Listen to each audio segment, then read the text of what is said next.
কোত্থেকে? মুখ থেকে। কোত্থেকে? দিল থেকে। কথাটা বলার সময় দিলের মধ্যে আপনার আঘাত করতে হবে।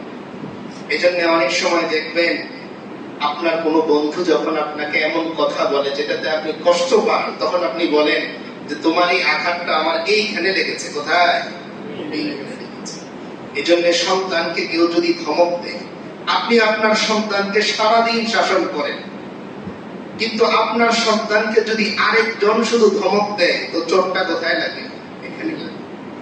তো শুকরিয়াটা যদি, আলহামদুলিল্লাহটা যদি দিল থেকে হয়, তাহলে আল্লাহ হাবিব সাল্লাল্লাহু আলাইহি ওয়াসাল্লাম বলেন যে এই একবার আলহামদুলিল্লাহ বলার দ্বারা অন্য ফজিলত বা এর আগ পর্যন্ত আল্লাহ তাআলা ওই বান্দার উপর যত মেহেরবানি নিয়ামত দান করেছেন, এর ঋণ আল্লাহ তাআলা সুদ হিসাবে নিয়ে নেন।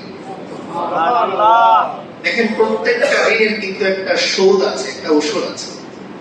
তো আমরা আমাদের রবের এই নিয়ামতের শোধ কিভাবে করতে পারি? এটা আল্লাহর হাবিব সাল্লাল্লাহু আলাইহি ওয়াসাল্লামের আমাদের উপর মেহেরবানি যে তিনি আল্লাহ তাআলার থেকে এটা মঞ্জুর করিয়ে নিয়েছেন যে তিনি দেন আমাকে অস্তিত্বশীল জিনিস। আল্লাহ আমাকে কি দেন? অস্তিত্বশীল জিনিস দেন। যেমন শ্বাস, আমি কি বুঝি না বুঝি না? বুঝি। এটা যে আসতেছে, এটা যে ভেতরে যাচ্ছে, আমি বুঝি। আমি যে চোখ দিয়ে দেখছি, এটা আমি বুঝি। আমি যে ব্রেন দিয়ে চিন্তা করতে পারতেছি, এটা আমি বুঝি। এই সব বোঝা জিনিসগুলোর বিপরীতে শুধুমাত্র একটা আওয়াজ, আলহামদুলিল্লাহ। এতটুকু আওয়াজের মাধ্যমে আল্লাহ তাআলার দেয়া এই হাজারো নিয়ামতের শুকর আমার আদায় হয়ে যাচ্ছে।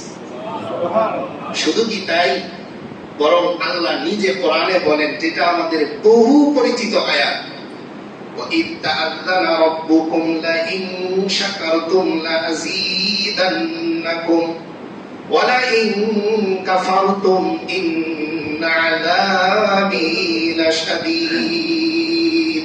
পরিচিত আয়াত না আমাদের? পরিচিত আয়াত। আল্লাহ কি বলেন? যে স্মরণ করেন যখন আপনার প্রভু, তোমাদের প্রভু এই ঘোষণা দিয়েছেন। একটা হচ্ছে কথা বলা, আরেকটা হচ্ছে ঘোষণা দেয়া। দুইটা একই জিনিস না। একজন সংসদ পদপ্রার্থী যিনি এমপি নির্বাচন করবেন, তিনি দাঁড়িয়ে যে কথাটা বলেন, এটাকে ঘোষণা বলে, প্রতিশ্রুতি বলে। যেটা ঘোষণা হয় ওটা কি হয়? প্রতিশ্রুতি হয়। তো আল্লাহ কেমন যেন বলতেছেন যে তোমাদের রব ওয়াদা করেছেন, প্রতিশ্রুতি দিয়েছেন। কিসের? লাইন শাকারতুম, যদি তোমরা শুকরগুজার হও, শুকরিয়া করো, আলহামদুলিল্লাহ বলো কিংবা অনুভব করো, এতটুকু যদি হয়, আল্লাহ বলেন লা আযীদান্নাকুম। যারা আরবি বোঝেন তাদের জন্য আমার এখনকার কথাগুলো সহজ হবে। লা এটা শক্তিশালী কোন কথা বোঝানোর জন্য ব্যবহার, যেটাকে লামে তাকিদ বলে আরবিতে। তাকিদ মানে শক্তিশালী, মজবুত। শেষে আবার নুনে তাকিলা, আরবি যারা বোঝেন তাদের জন্য সহজ, মানে ভারী নুন, আযীদান্না। এই যে নুনের মধ্যে শক্ত করে পড়তেছি আমরা, এটার একটা ওজন আছে। তো আল্লাহ তাআলা দুই তিনটা তাকিদ যুক্ত করে বলতেছেন যে তুমি যদি শুকরিয়া করো।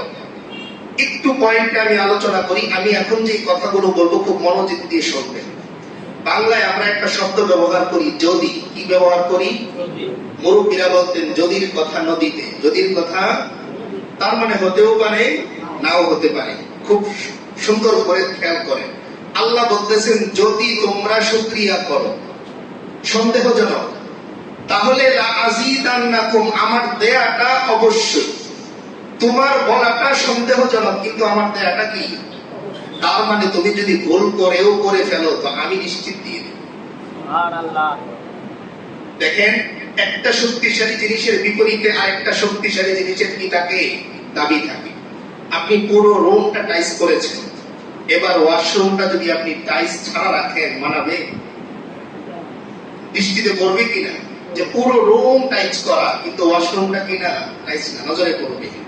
কিন্তু আল্লাহ তাআলা বলেন বান্দা তুমি দুর্বল, তোমার চাওয়া দুর্বল, তোমার বলা দুর্বল, কিন্তু আমি তো দুর্বল না বান্দা। তাই তোমারটা সন্দেহজনক, চাইবে কি চাইবে না তোমার ব্যাপার, কিন্তু আমি দেব, এটা নিশ্চিত।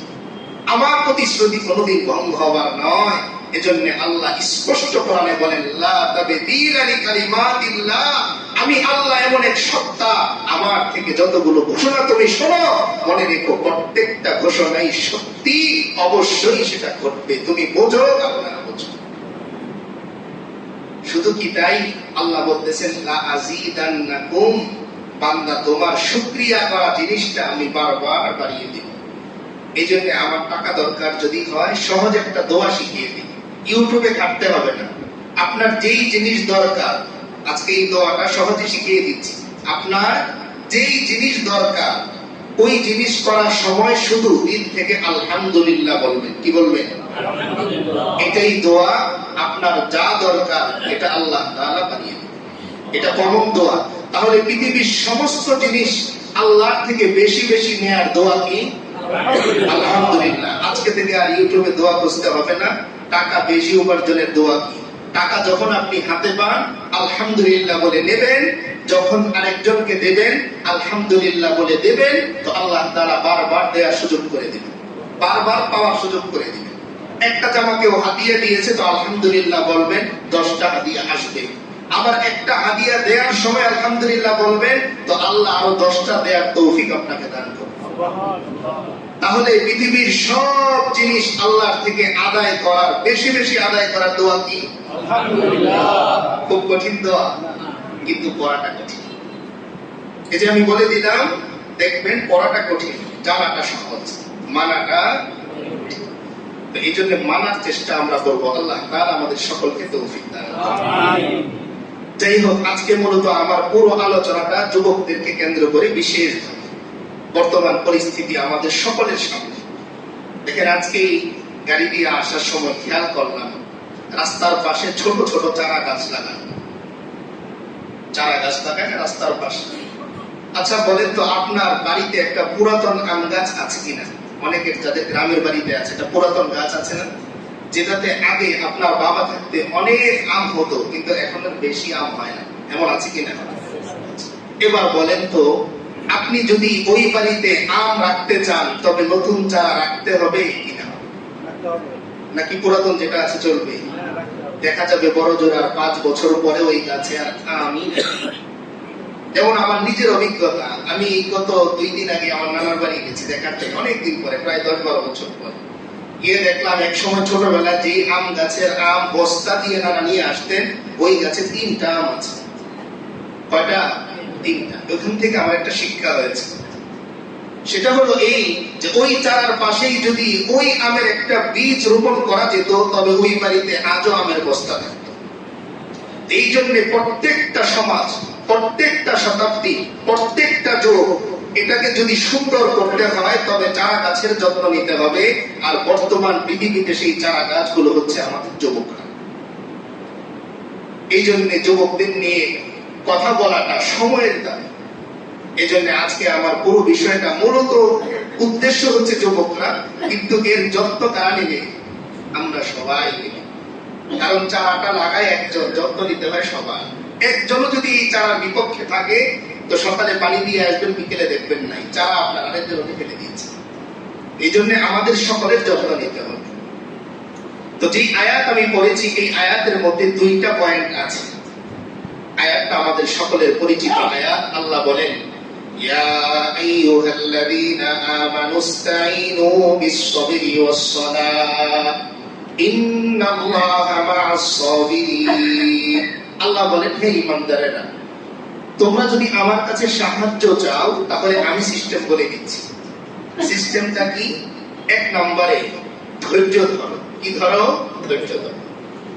এই পয়েন্টে একটু খুব খেয়াল করে শুনবেন। আমি প্রত্যেকটা কথা চেষ্টা করি অনেক ভেবে চিন্তে বলার চেষ্টা করি, বাকিটা আল্লাহর তৌফিক।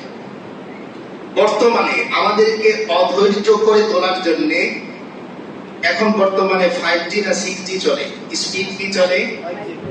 5G চলে। একটু খেয়াল করেন তো, আগে এক সময় আপনার বাবা কিংবা আপনার মা যখন ওই ছোট্ট টেলিফোন ছিল, তখন একটা ফোন পাওয়ার আগ্রহ কেমন ছিল? আর এখন দেখা যায় আপনি ফোনে 20টা কল দিয়েছেন, একজনকে রিসিভ করেন।